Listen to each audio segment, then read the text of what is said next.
परमेश्वर के धन्य नाम की महिमा हो।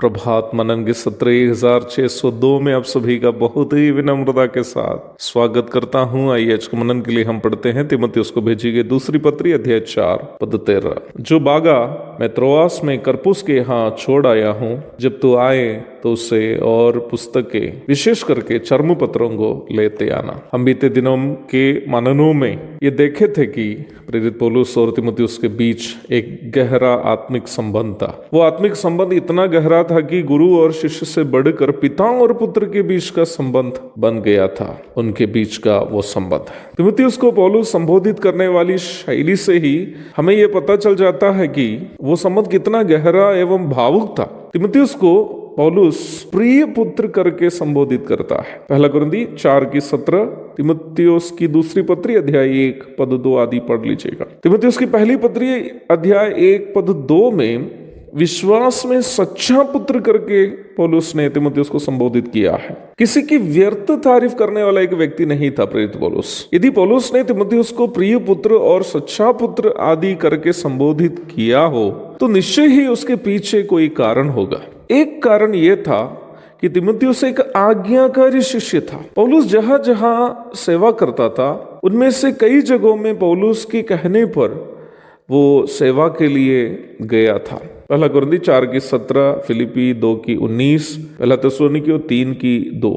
इस पत्री पौलुस लिखते वक्त पौलुस के आदेशानुसार तीमुथियुस इफिसुस में सेवा कर रहा था। एक आज्ञाकारी पुत्र के समान तीमुथियुस पौलुस के द्वारा दी जाने वाली कोई भी सेवा किसी भी समय करने के लिए तैयार था।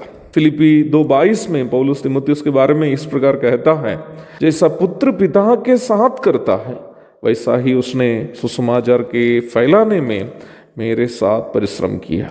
पिता के साथ पुत्र के समान सुसमाचार प्रचार में सेवा करने का क्या अर्थ है? अर्थात तीमुथियुस केवल प्रचार करने की ही सेवा नहीं कर रहा था, बल्कि बुजुर्ग पौलुस की भी सेवा एक पुत्र के समान कर रहा था। एक बुजुर्ग व्यक्ति को कई प्रकार की मदद की अनिवार्यता पड़ती है। तीमुथियुस केवल प्रचार प्रसार करके आराम करने वाला व्यक्ति नहीं था, बुजुर्ग पौलुस की भी वो सेवा करता था। कई बाइबल पंडितों का माने तो पौलुस इस भाग में उन दिनों की याद कर रहा है जब उनके प्रथम कारावास के दरमियान तीमुथियुस पौलुस के संग रहकर उनकी सेवा की थी। इस प्रकार न केवल पौलुस की सेवा करने बल्कि पौलुस के संग जेल में रहकर कष्ट उठाने में भी तीमुथियुस सदा तत्पर था।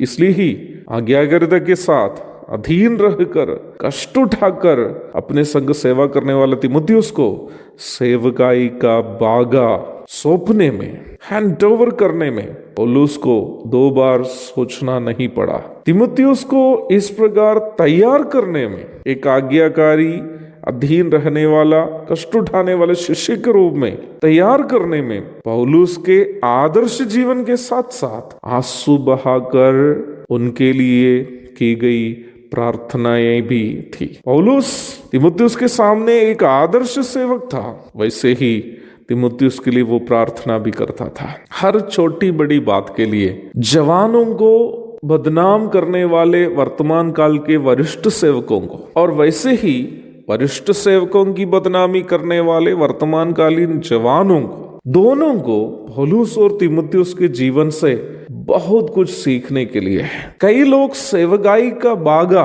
लेकर आगे की ओर दौड़ने की इच्छा रखता है, परंतु आज्ञाकारी रहना पसंद नहीं करते हैं, अधीन रहना पसंद नहीं करते हैं, कष्ट उठाना पसंद नहीं करते हैं, दुख उठाना पसंद नहीं करते, परंतु सेवा जारी रखना पसंद करते हैं। वो संभव नहीं है। वरिष्ठ सेवकों की सेवा जारी रखने के लिए आपको योग्य बनना हो तो उनकी आज्ञा का पालन करने वाला एक स्वभाव आपको चाहिए, उनके अधीन रहने वाला एक स्वभाव आपको चाहिए। सेवा के लिए किसी भी प्रकार के कष्ट और तकलीफ उठाने की मानसिकता आपको होनी चाहिए, तभी आपको सेवकाई का बागा मिलेगा। वैसे ही जवानों को उस प्रकार तैयार करने के लिए वरिष्ठ सेवकों को उनके सामने आदर्श बनने की भी आवश्यकता है, ताकि वरिष्ठ लोगों के जीवन देखकर जवान लोग अपने आप को वैसा ही तैयार करें।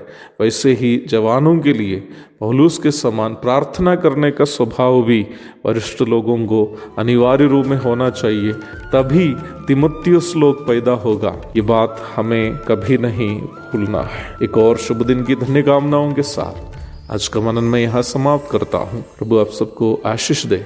हमारे बीच में भी कुछ पौलुस लोग खड़े हो जाए, कुछ तीमुथियुस लोग खड़े हो जाए। आमीन। मरानाथा।